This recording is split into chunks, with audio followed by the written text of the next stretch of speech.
यह एक ठंडी सुबह थी और चारों ओर बर्फ बिखरी हुई थी। लगातार बर्फबारी का सिलसिला कई दिनों से जारी था। एक छोटा खरगोश अपने घर में बैठा हुआ था और उसे बहुत भूख लग रही थी। आज उसके पेट में बहुत दर्द हो रहा था। आखिरकार उसने हिम्मत की और घर से बाहर निकला। बहुत ढूंढने के बाद उसे एक जगह शलजम मिले। वो बहुत खुश हुआ और घर आकर उसने जल्दी से शलजम खाना शुरू किया।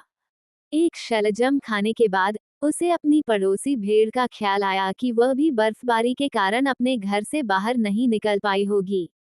यह विचार आते ही वह भेड़ के घर पहुंचा, लेकिन वह घर में मौजूद नहीं थी। छोटे खरगोश ने शलजम वहीं रख दिया और वापस चला गया, ये सोचकर कि भेड़ वापस आकर शलजम देखकर बहुत खुश होगी कि उसका कोई हितैषी दोस्त भी है। अब भेड़ की सुने। जब वह भोजन की तलाश में निकली तो उसे एक गोभी मिल गई।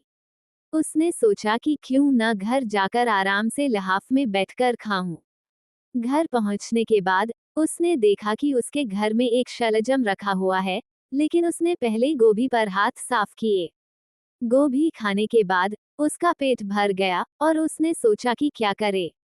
अचानक उसे विचार आया कि कहीं सुनहरा हिरन भूख से कमजोर न हो सकता है कि बर्फबारी के कारण वह भी घर से बाहर नहीं निकल पाया हो। ये सोचकर वह सुनहरे हिरन के घर पहुंची, लेकिन वह भी अपने घर में मौजूद नहीं था।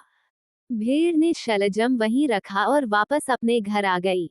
भूख से सुनहरे हिरन की जान निकली जा रही थी और वह मजबूर होकर घर से निकल खड़ा हुआ ताकि भोजन की तलाश की जा सके।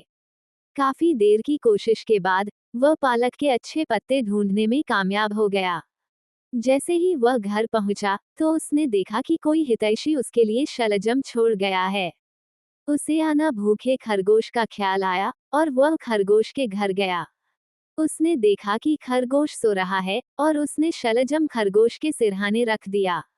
जब खरगोश उठा तो उसने अपने सिरहाने शलजम पाया और उसे भी बहुत भूख लग रही थी। फिर खरगोश ने ताला का शुक्रिया अदा किया और सोचा कि नेकी कभी राघवा नहीं जाती।